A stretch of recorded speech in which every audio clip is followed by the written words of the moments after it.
الحمدللہ والصلاة والسلام علی رسولہ النبی الکریم وعلی آلہ واصحابہ اجمعین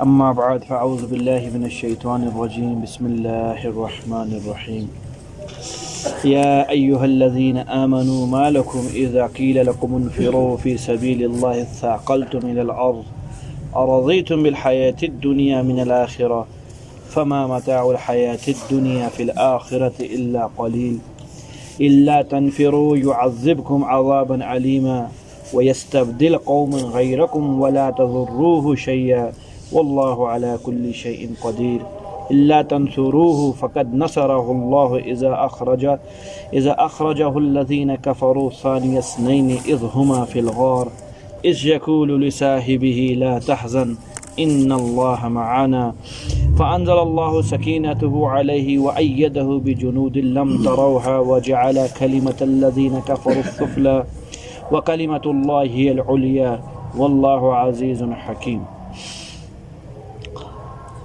گزشتہ پہلی آیت کے متعلق عرض کیا تھا کہ اس رکوع کے اندر اللہ رب العزت نے اسلام کے ایک امتیازی غزوے بلکہ تمام غزوات میں سب سے مشکل غزوہ تبوک کے بارے کے اندر بیان فرمایا اور ضمن کے اندر اس کے بہت سے احکام اور مسائل تھے۔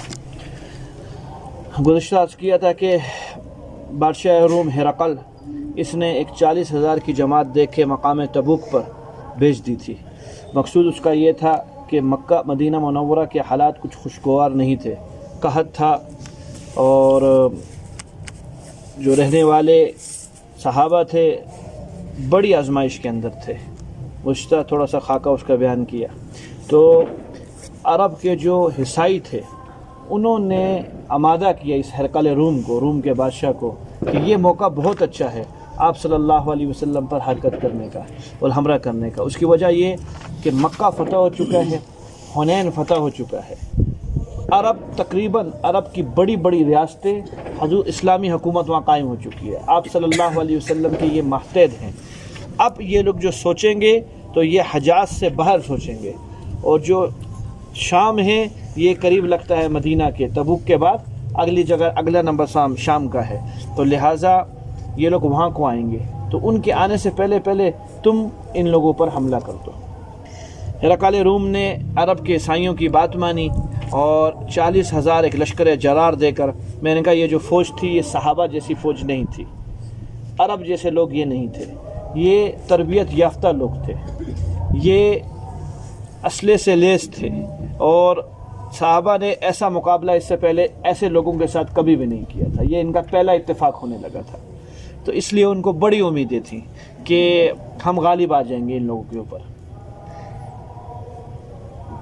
آپ صلی اللہ علیہ وسلم نے یہاں سرعام چندے کی بات فرمائی، اس سے پہلے کبھی کسی غزوے میں آپ نے علی الاعلان چندے کی بات نہیں فرمائی، مخفی طور پر جس نے لا کے دے دیا اللہ کے نبی اسلام کے ہاتھ پر آپ نے قبول فرما لیا۔ یہاں آپ نے گزشتہ آپ سے عرض کر دیا کہ 4 دن تک ابو بکر صدیق رضی اللہ تعالیٰ عنہ پریشان گھومتے رہے، یہاں تک کہ گھر کا ذرہ بھی نہ چھوڑا اور سب کا سب۔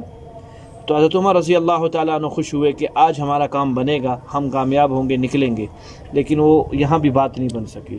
ابو بکر صدیق رضی اللہ عنہ سبقت یہاں بھی لے گئے حضرت عمر رضی اللہ عنہ سے۔ کوچ کی بات ہوئی کہ جی چلیے، محمد بن مسلمہ انصاری رضی اللہ تعالیٰ عنہ کو اپنا قائم مقام بنایا، آپ صلی اللہ علیہ وسلم نے جانشین بنایا مدینہ کا، اور آپ صلی اللہ علیہ وسلم تشریف لے گئے۔ حضرت علی رضی اللہ عنہ بھی اس غزوے میں شریک نہیں ہوئے۔ اہل بیت کی ذمہ داری حضرت علی رضی اللہ عنہ کے ہاتھ میں دی کہ میرے بعد ان کی حفاظت آپ کی ذمہ ہے، آپ ان کے اوپر رہو گے، اور حضور صلی اللہ علیہ وسلم یہ جماعت لے کے مقام ثنیہ کے اوپر آپ صلی اللہ علیہ وسلم نے قیام فرمایا۔ اللہ رب العزت نے 30,000 کی جماعت تھی حضور صلی اللہ علیہ وسلم کے ساتھ، اتنا بڑا لشکر اللہ کے نبی کے پاس کبھی بھی نہیں رہا، غزوہ بدر سے لے کر حنین کے سفر تک یہ پہلی مرتبہ ہے کہ اتنی بڑی جماعت تیار ہو گئی آپ علیہ السلام کے ساتھ۔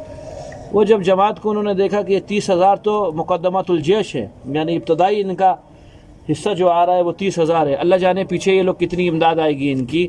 جو ہرقل روم تھا مغلوب ہو گیا، گھبرا گیا، اور یہاں سے یہ کوچ کر گیا، مقابلے کے لیے نہیں آیا۔ پہلا مقابلہ جو ہوا ہرقل سے وہ حضرت عمر رضی اللہ عنہ کے دور کے اندر ہوا ہے، کہ حضرت عمر اصل جو بنیاد رکھی تھی ابو عبیدہ بن جراح رضی اللہ تعالیٰ، خود حضرت عمر مدینہ میں تشریف فرما تھے، جماعت بھیجی تھی جس میں ابو عبیدہ بن جراح رضی اللہ تعالیٰ عنہ کو جماعت کا امیر بنایا تھا، اور ان کے ہاتھ پر اللہ تعالیٰ نے فلسطین بیت المقدس کو فتح فرمایا تھا۔ ہرقل روم نے چابیاں اپنے ہاتھ سے دی تھی حضرت عمر رضی اللہ عنہ کو، اور بہت پریشان ہوا تھا یہ کیسے ہوا، یہ کچھ سمجھ میں نہیں آئی۔ چند لوگ، کمزور لوگ، خوراک جن کے پاس نہیں، اسلحہ جن کے پاس نہیں، طاقت جن کے پاس نہیں، تربیت یہ نہیں یافتہ، یہ اتنی بڑی اکثریت پر لاکھوں کی تعداد کی فوج ہے اس پر غالب آ جاتے ہیں، ہمیں کچھ سمجھ میں نہیں آیا۔ ہاں اتنا ضرور ہے عمر جب تو نے ہمارا مقابلہ کیا اور ہم تیرے مقابلے کے اندر آئے، ہم سب کچھ ہونے کے باوجود مار کھا گئے، تمہارے پاس کچھ نہیں تھا، تم غالب آ گئے، صرف ایک وجہ بنی کہ تم نے ہمارے اور اپنے درمیان اپنے اللہ کو اتارا جس سے کوئی نہیں لڑ سکتا تھا، اور بس اس اللہ نے ہمیں مارا، ورنہ تم ہمیں نہیں مار سکتے تھے۔ عمر رضی اللہ عنہ نے فرمایا جھوٹے نے سچ کہا۔ ہاں بالکل ایسے ہی ہوا کہ بارہا ہم نے اپنے اللہ کو اتارا۔ تو خیر جی، میں نے آپ سے کہا تھا 5 طبقے بنے تبوک کے اندر، یہ جو پہلی آیت ہے یہ 4 نمبر طبقے کی ہے، پھر دہراتا ہوں۔ پہلا طبقہ وہ بنا، پہلی جماعت بغیر کسی چوں چرا کے، عذر تھے، بہت عذر نہیں آزار تھے، اس کے باوجود لبیک کہا اللہ کے نبی صلی اللہ علیہ وسلم کی آواز پر اور چلنے کو تیار ہو گئے۔ اکابر صحابہ، مہاجرین اور انصار تھے۔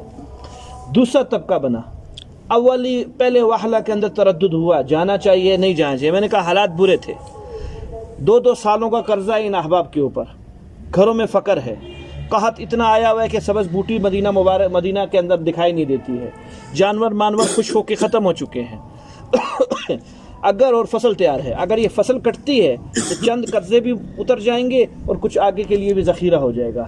تو ابتدائی واحلہ میں دوسری جماعت کو تردد ہوا، لیکن ترغیب کے اوپر یہ بھی تیار ہو گیا۔ تیسری جماعت عذر کی وجہ سے رہ گئی، ان کو آزار تھے، اجازت لی رہ گئے۔ چوتھی جماعت بغیر عذر کے رہ گئے، ان میں 3 صحابی تھے اور یہ اونچے درجے کے صحابی تھے، معمولی صحابہ نہیں تھے، اور یہ رہ گئے۔ اور 5ویں جماعت، ان کا نفاق کھلم کھلا سامنے یہاں آیا، منافق پکڑے گئے، کوئی عذر نہ چل سکا ان لوگوں کا، آ کے انہوں نے صراحتاً کہہ دیا کہ ہم آپ کے ساتھ نہیں جا سکتے، کسی نے عذر بھی بیان کیا۔ تو یہ 5 جماعتیں بنی۔ اللہ تعالیٰ نے اس رکوع کی ابتدا چوتھی جماعت کے ساتھ کی جو بغیر عذر کے رہ گئے، یہ جو 3 صحابی تھے۔ یا ایھا الذین آمنوا، اللہ تعالیٰ نے مرض بتلایا، مرض کا علاج بتلایا کہ کیا وجہ بنی کہ تم آپ صلی اللہ علیہ وسلم کے ساتھ نہیں جا سکے، مرض بھی بتلایا اور اسی آیت کے اندر علاج بھی بتلایا۔ اے اللہ کے اے ایمان والو، ما لکم، کیا ہو گیا تم لوگوں کو؟ یہ پیار ہے اللہ کا، یہ جو 2 لفظ فرمائے نا، ما لکم، کیا ہوا تمہیں؟ تم تو ہر جگہ شریک ہونے والے ہو، بدر سے لے کر حنین تک محمد رسول اللہ صلی اللہ علیہ وسلم کا ساتھ دینے والے ہو، مرنے جینے کی قسمیں تم لوگوں نے آپ صلی اللہ علیہ وسلم کے ساتھ کھائی ہوئی ہیں۔ بلکہ یہ انصار تھے، یہ سارے کے سارے کون تھے؟ تینوں یہ انصاری تھے، ان کی وفاداری کسی سے چھپی بھی نہیں ہے، جو انہوں نے حضور صلی اللہ علیہ وسلم کے ساتھ وفاداری کی ہے۔ میں نے کہا مدینہ کا نام کوئی نہیں جانتا تھا، مکہ والے مدینہ میں کوئی گیا تو 10 سال میں کوئی 1 دفعہ چلا گیا، کام نہیں ہوا کرتا تھا مدینہ کے اندر۔ تعارف جو کروایا ہے مدینہ کا وہ آپ صلی اللہ علیہ وسلم نے کروایا ہے۔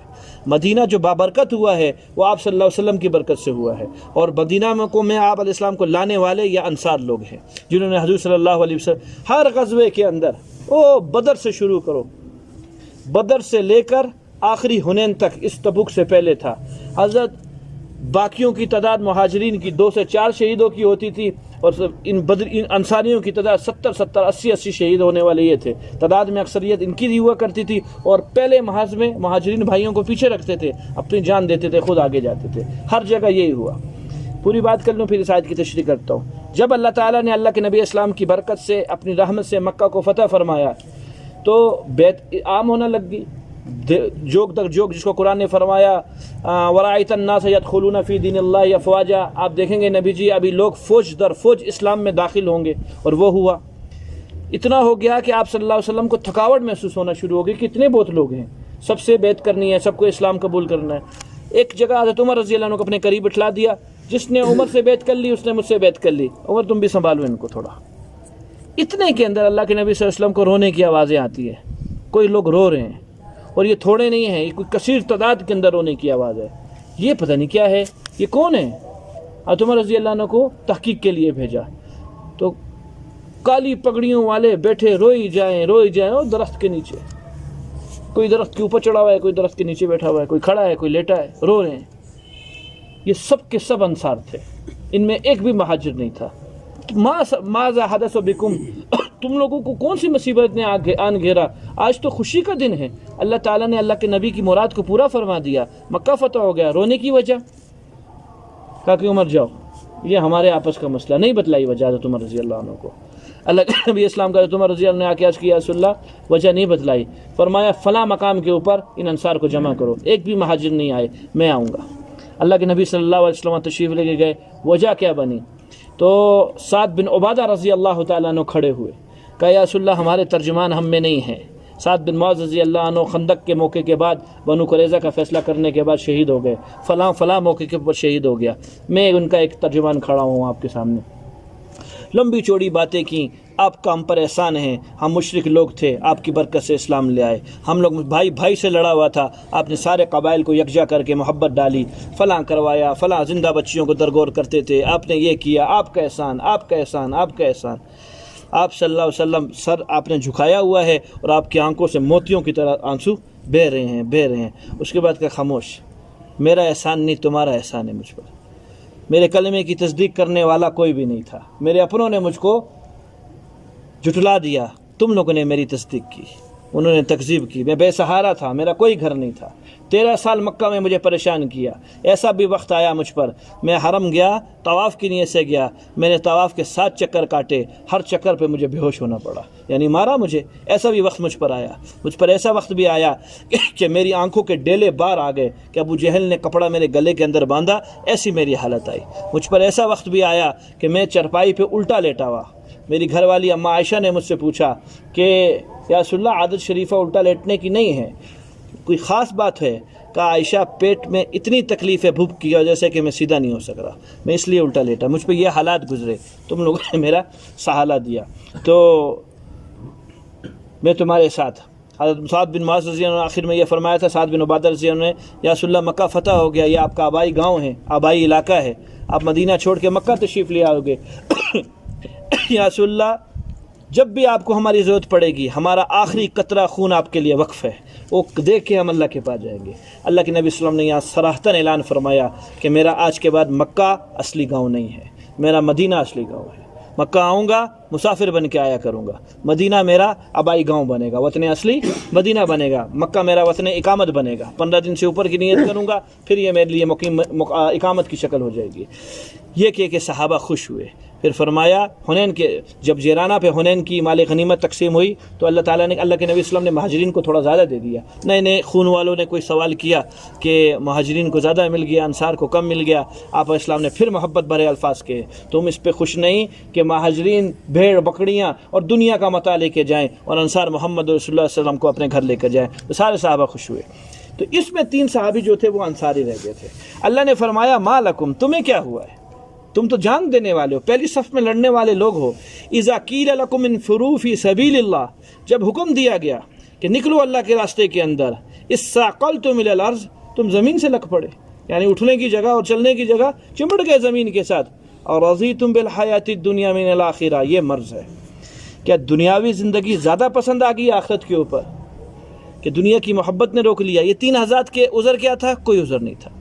اور یہ تینوں صاحب فرماتے ہیں مال کے اعتبار سے ان دنوں میں جو ہم خوشحال تھے آج سے پہلے کبھی خوشحال نہیں تھے، حالانکہ مدینہ میں فقر آیا ہوا تھا، برے حال تھے، لیکن ہم تینوں کے تینوں بڑی خوشحالی کے اندر تھے، ہمارے پاس مال تھا، جانا چاہتے بہت آسانی کے ساتھ جا سکتے تھے۔ اس بارے میں اللہ تعالیٰ نے فرمایا رضیتم بالحیات الدنیا، تم دنیاوی زندگی پہ خوش ہو یہ بیٹھے ہو آخرت کے بدلے میں، یہ علاج بتلایا۔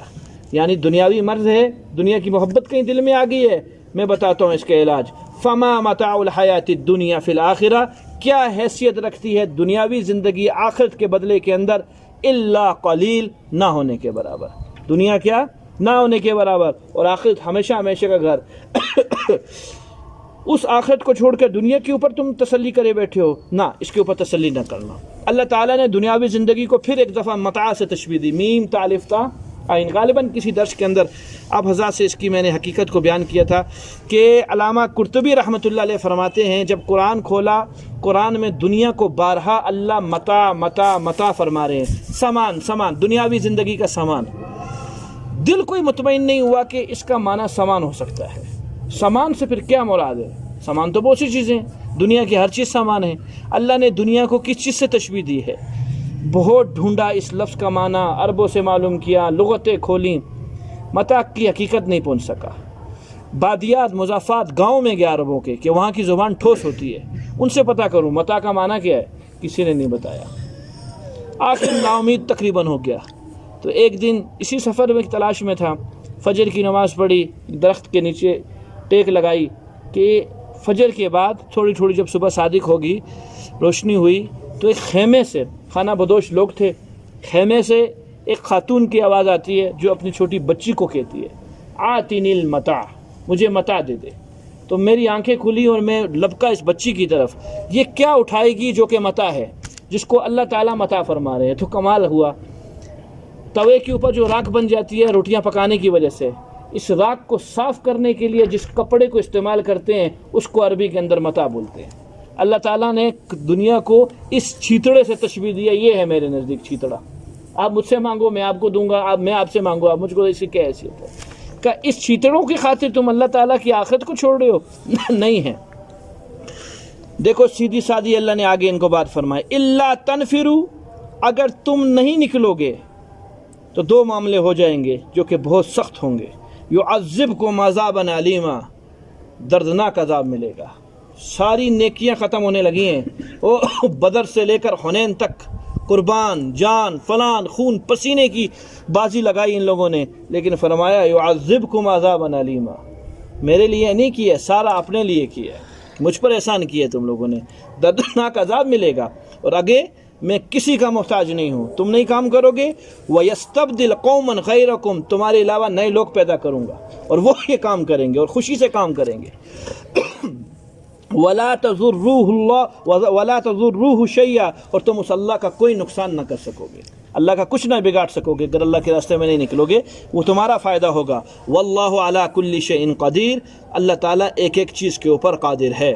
واشی سوچا بھی نہیں تھا رضی اللہ تعالیٰ عنہ بنوں گا، ایک مقام پر حضرت حمزہ رضی اللہ تعالیٰ عنہ کو قتل کیا ہے، اور ایک مقام پر اللہ نے بہت بڑا کام لیا کہ مسلمہ قذاب کو مارا ہے، یہ اللہ رب العزت ہے۔ ثقیف والے ایک وقت میں لیل والعبد نے آپ صلی اللہ علیہ وسلم کے پیچھے بندے لگوائیں کہ 6 سے 9 میل تک آپ صلی اللہ علیہ وسلم کو تکلیف دی گئی، پھر یہی ہوا، یہی عبد اللیل رہبر بن کے آیا مسلمان ہونے کے لیے حضرت صلی اللہ علیہ وسلم کے پاس، فرمایا یستبدل قوما غیرکم، تمہارے علاوہ دوسروں کو پیدا کر دوں گا، اللہ کے لیے کوئی مشکل نہیں ہے، یہ والے دین کا کام نہیں کریں گے، شمال والوں سے لے لوں گا، جنوب والوں سے لے لوں گا، مشرق مغرب والوں سے لے لوں گا، اللہ کے لیے کوئی مشکل نہیں ہے۔ ایک کام، دوسرا کام، اللہ تنصروہ، اگر تم محمد رسول اللہ صلی اللہ علیہ وسلم کی مدد نہیں کرو گے، فقد نصرہ اللہ، اللہ تعالیٰ کئی بار اپنے نبی کی مدد کر چکے ہیں، اللہ کو تمہاری ضرورت نہیں ہے، اللہ اپنی نبی کی مدد خود فرمائیں گے اگر تم نہیں کرو گے۔ وہ وقت یاد کرو جس ٹائم پہ تنہا تھے آپ صلی اللہ علیہ وسلم، اس اخرجہ الذین کفروا، ان کفار نے بڑی بے دردی سے اور بہت پریشان کر کے حضور صلی اللہ علیہ وسلم کو مکہ سے نکالا تھا، ثانی اثنین، اور میرا نبی 2 میں سے 2 تھا، 2 ساتھی جا رہے تھے، ایک کون تھے؟ ابوبکر صدیق، اور دوسرے فرمایا دوسرے میں سے دوسرا میرا نبی تھا۔ حالت کیا ہو گئی؟ اس سے پہلے تھوڑی اس کی تشریح سنیے، یہاں بات ہوئی ہے اللہ تنصروہ، آپ اگر نبی کی مدد نہیں کرو گے، میرے محترم ساتھیوں، جو حضور صلی اللہ علیہ وسلم پر ایمان لایا ہے، 4 سے 5 کام اس پر واجب اور فرض ہیں اپنے نبی کے ساتھ۔ سب سے پہلے حضور صلی اللہ علیہ وسلم کی ذات پر ایمان لانا واجب ہے ہر انسانیت کے اوپر، مسلمان۔ اس کے بعد نبی صلی اللہ علیہ وسلم کی اتباع کرنا واجب ہے، اس کے بعد نبی صلی اللہ علیہ وسلم سے محبت کرنا واجب ہے، اس کے بعد آپ علیہ السلام کی مدد کرنا واجب ہے، اور اس کے بعد آپ کی عقیدت اور آپ کی تعظیم اور عظمت دل میں ہونا یہ واجب ہے۔ یہ 5 کام ہر مسلمان کے اوپر، ہر انسان کے اوپر واجب ہے، ہر انسان کے اوپر 5، مسلمان کے اوپر 4، ایمان تو لایا ہوا ہے، 4 چیزیں واجب ہیں۔ لمبی تفصیل ہے، نبی کی عقیدت اور نبی کی عظمت کا کیا مطلب ہے، نبی سے محبت کا کیا مطلب ہے، نبی کی اتباع کا کیا مطلب ہے، ساری چیزیں ایک چیز کے اندر چھپ جائیں گی۔ میرے محترم ساتھیوں، محبت اتباع پر بھی لائے گی، محبت خود بخود عقیدت بھی دلوائے گی، محبت خود بخود کیا کروائے گی، تعظیم بھی دلوائے گی۔ اگر صرف اس میم کو نکالو، محبت عشق ایک چیز ہے، اس میم اور عین کو نکالو، عین سے عشق، میم سے محبت، سب کچھ فنا در فنا ہے، کچھ قابل قبول نہیں ہے۔ سنیے، شیطان کے پاس 4 عینیں تھیں، کتنی عینیں؟ 4 عین تھیں۔ شیطان سب سے پہلے عابد تھا، مضبوط عابد تھا، زمین اور آسمان کا کوئی چپا نہیں، ایک آسمان نہیں، ساتوں آسمان، سدرۃ المنتہا تک اس کی پہنچ تھی، اتنی بالشت جگہ نہیں ہے جس میں اس کا سجدہ نہیں ہے، مضبوط عابد تھا۔ ایک عین مائی گئی، دوسرا عاقل تھا، عقل مند تھا، بے وقوف آدمی نہیں تھا شیطان، دو عینیں پائی گئی، تیسری عین عارف تھا، عارف کیا تھا؟ معرفت تھی اللہ کی اس کو، اس لیے تو مقام خوف پر اس نے ایک ایسا جملہ کہہ دیا کہ اللہ تعالیٰ نے اس کو عذاب نہیں دیا۔ کیا؟ کس کی مجال اللہ کے سامنے رہ کر اللہ کی نافرمانی کر سکے؟ یہ کہاں تھا؟ بالکل قرب کے مقام کے اوپر تھا، اس مقام پر اس نے اللہ کی نافرمانی کی ہے، صرف معرفت کی بنیاد پر بچ گیا، اگر عام ہوتا تو مارا جاتا، عذاب دیا جاتا۔ جیسے اس نے انکار کیا، اب یہ خوف کی علامت پہ تھا، خوف عذاب کی جگہ کے اوپر تھا، قریب اللہ اس کو عذاب دیں گے، فوراً کہا انظرنی الی یوم یبعثون، اللہ مجھے قیامت تک کے لیے مہلت دے دے، آگے دیکھیں گے، پھر مار دینا مجھے، قیامت تک کے لیے مجھے فوراً مہلت دے دے، اور اللہ تعالیٰ نے اس کو مہلت عطا فرما دی۔ یہ کون سی ہوگی؟ تیسری عین ہوگی، اور چوتھی عین عالم بھی تھا۔ چار عینیں تھیں، ایک عین نہیں تھی اس کے پاس، چاروں عینیں بے فائدہ ہو گئی، نہ اس کا علم کام آیا، نہ اس کی عارف پنا کام آیا، نہ اس کی عقل نے کام کیا، اور نہ اس کی عبادت نے کام کیا۔ پانچویں عین کیا نہیں تھی؟ عاشق نہیں تھا۔ عاشق ہوتا کوئی سوال نہ کرتا، نہ دیکھتا آدم کون، نہ دیکھتا کہ خاکی کون، نہ دیکھتا کہ نوری کون، اور نہ دیکھتا کہ ناری کون، حکم تھا کیا؟ سر جھکانا ہے، آنکھیں بند کر کے سر جھکا لیتا۔ کیا نہیں تھا؟ عاشق۔ چار عینیں تھیں، پانچویں عین نہیں تھی۔ محبت آ گئی، حضور صلی اللہ علیہ وسلم کی اتباع بھی آسان، عقیدت بھی اور تعظیم بھی ہوگی، اور نبی کے لیے جان دینا اس کے لیے آسان ہو جائے گا، جس کے بارے میں فرمایا ہے کہ نبی کی مدد کرنا۔ آج کے دور میں نبی کی مدد کیا ہے؟ نبی کے دین کی مدد کرنا، اس کو سنبھالنا، اس خیمے کو زخمی ہونے نہ دینا، اس خیمے کو پھٹنے سے بچانا جو محمد رسول اللہ صلی اللہ علیہ وسلم لے کر آئے ہیں۔ یہ پانچ چیزیں ہر مسلمان کے اوپر فرض ہیں۔ فرمایا اس وقت بھی اللہ نے اپنے نبی کی مدد کی ہے جس وقت میرے نبی کو نکالا گیا ان کفار نے، اور وہ دو میں سے دو تھا، اذ ہما فی الغار، جس وقت وہ غار کے اندر تھے، یعنی غار سور میں، اذ یقول لصاحبہ، وہ وقت یاد کرو جس وقت اللہ کے نبی اسلام نے لصاحبہ، اپنے صحابی، اپنے رفیق سے کہا، لا تحزن ان اللہ معانا، مت گھبرا، اللہ تعالیٰ ہمارے ساتھ ہیں۔ یہ شرف ملا حضرت ابوبکر صدیق رضی اللہ عنہ کو، واحد، یہ قرآن کے اندر یہ واحد آیت ہے جس میں حضرت ابوبکر صدیق رضی اللہ عنہ کو صحابی کہا ہے۔ کسی نبی، کسی صحابی کو قرآن نے صحابی نہیں کہا، صرف حضور صلی اللہ علیہ وسلم کی اس صحابی کو قرآن نے کیا کہا ہے؟ صحابی کا ہے۔ مرزا مظہر جان جانانہ رحمۃ اللہ علیہ فرماتے ہیں کہ حضرت ابوبکر صدیق رضی اللہ عنہ کی فضیلت اس سے بڑھ کر کوئی اور چیز نہیں ہے کہ ان کو قرآن نے کیا کہہ دیا؟ ان کی صحابیت کا ثبوت کس نے بیان کیا ہے؟ قرآن نے کیا ہے۔ گویا اب ابوبکر صدیق رضی اللہ تعالیٰ عنہ کا انکار کرنا کس کا انکار کرنا ہے؟ قرآن کی آیت کا انکار کرنا۔ یہ میں اپنی طرف سے نہیں کہہ رہا ہوں، یہ حضرت کا قول بیان کر رہا ہوں۔ اور قرآن کا آیت کا بیان کا انکار کرنے والا کیا ہوتا ہے؟ کافر ہو جاتا ہے، ایمان سے چھوڑ جاتا ہے۔ آسان لفظوں میں بات سمجھ میں آ گئی ہے؟ اب ہجرت سنیے، وقت کتنا ہے پیچھے؟ 10 منٹ۔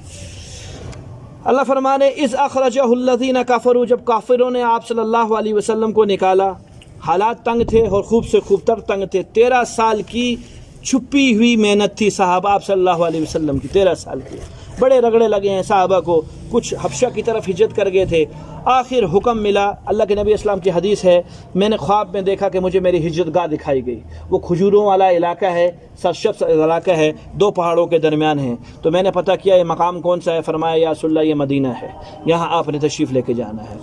آہستہ آہستہ صحابہ کو آپ صلی اللہ علیہ وسلم نے اذن عام فرما دی، بھیا جو جیسے نکل سکتا ہے وہ نکلے گا مدینہ کی طرف، اپنے بال بچوں کو لے کر، سامان اٹھا کے ساتھ سکتا ہے سامان اٹھا کر، تنہا جا سکتا ہے تنہا مدینہ جاؤ۔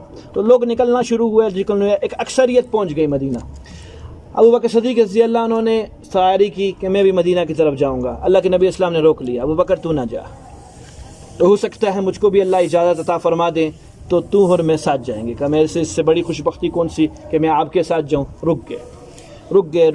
اما عائشہ رضی اللہ عنہ فرماتی ہے کوئی دن ایسا نہیں ہوتا تھا، ابھی تک نکاح نہیں ہوا تھا، رخصتی نہیں ہوئی تھی، نکاح ہوا تھا، رخصتی نہیں ہوئی تھی، رخصتی مدینہ کے اندر ہوئی ہے۔ فرمایا کوئی دن ایسا نہیں ہوتا تھا کہ صبح ہو یا شام ہو اللہ کے نبی صلی اللہ علیہ وسلم ہمارے گھر میں تشریف نہیں لاتے تھے، ہر دن آیا کرتے تھے۔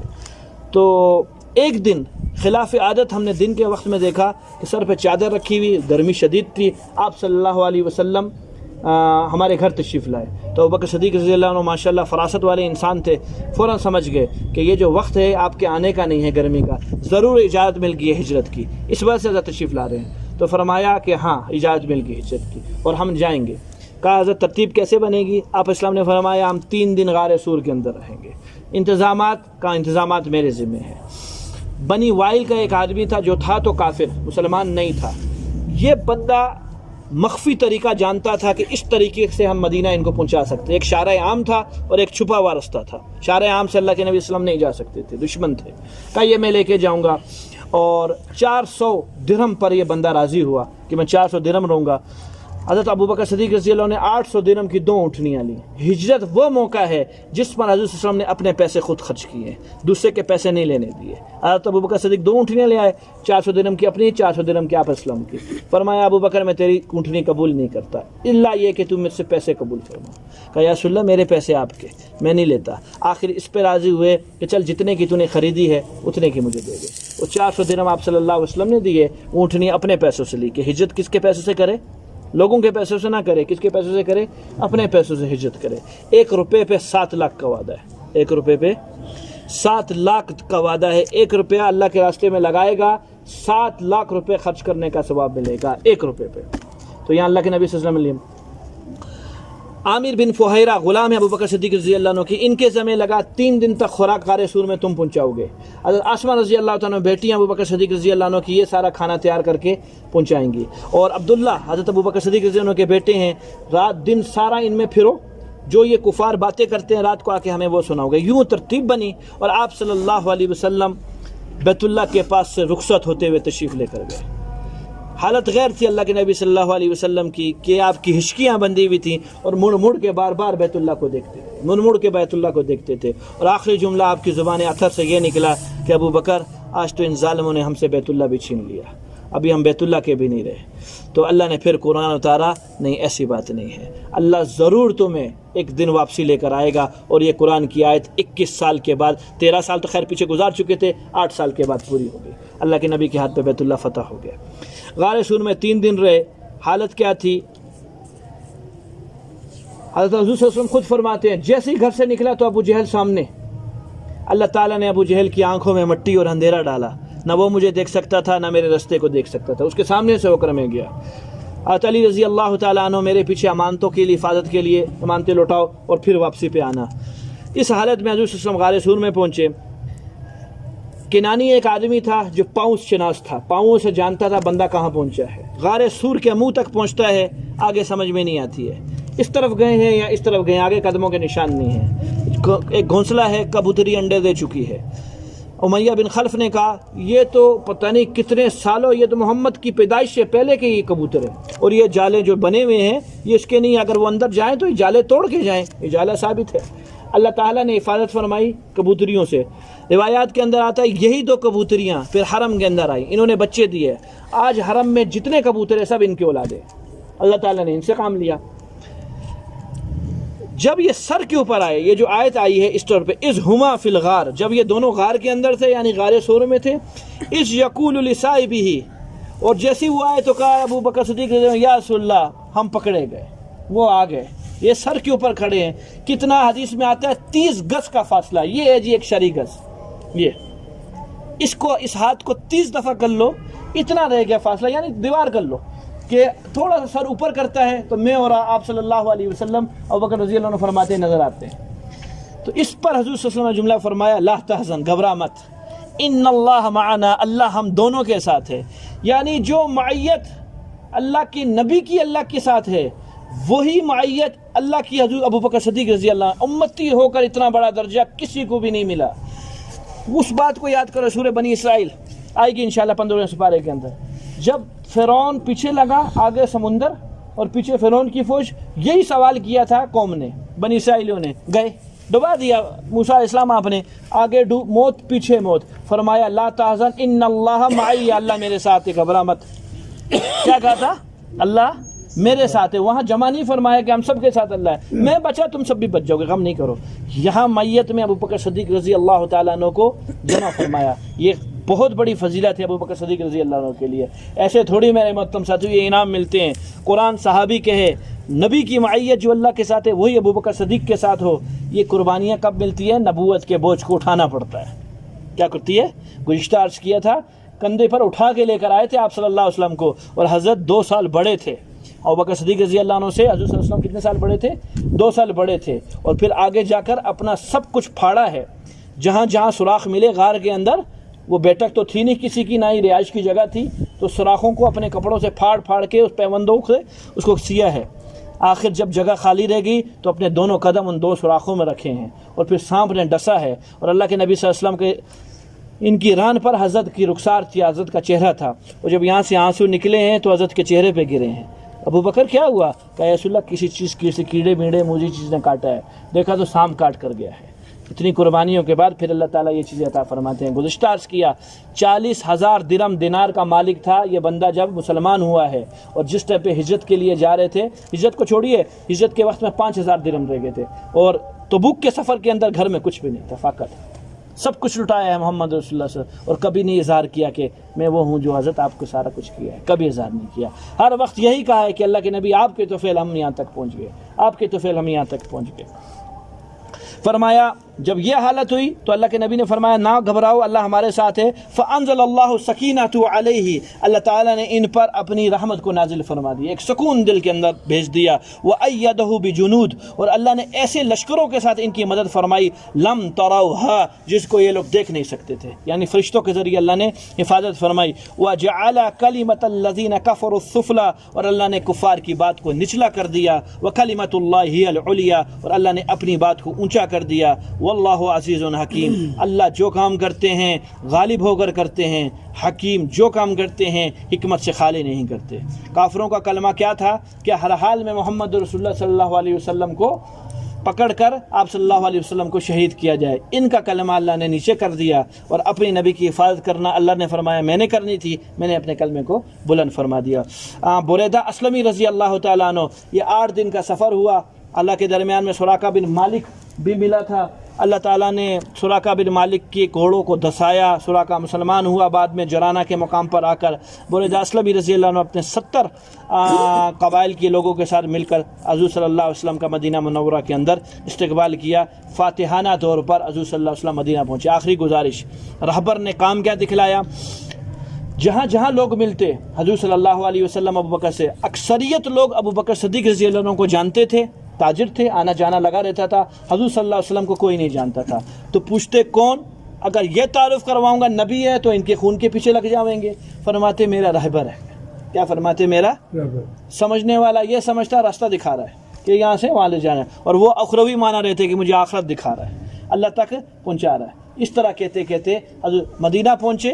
مدینہ والے اللہ کے نبی کو جانتے ہی نہیں تھے، تو سارے مبارکبادیں دے رہے ہیں ابو بکر صدیق رضی اللہ عنہ کو، آپ نبی ہیں، آپ نبی ہیں۔ دیکھا یہ تو معاملہ الٹ ہو گیا، یہ تو مجھ کو نبی بنا رہے ہیں، اور حضور صلی اللہ علیہ وسلم کو آخر یہ نہیں ان کو کہا کہ جی میں نبی نہیں ہوں، یہ نبی ہیں۔ فوراً کھڑے ہوئے آپ صلی اللہ علیہ وسلم کے اوپر چادر کر دی کہ دوپہر کا وقت تھا، سایہ کے چھوٹے بڑے کی خدمت کرتا ہے، او یہ نبی ہے، میں یہ نبی نہیں ہے۔ یوں استقبال کرتے ہوئے مدینہ پہنچے۔ یہ حضرت کا ادب تھا آپ صلی اللہ علیہ وسلم کے بارے میں۔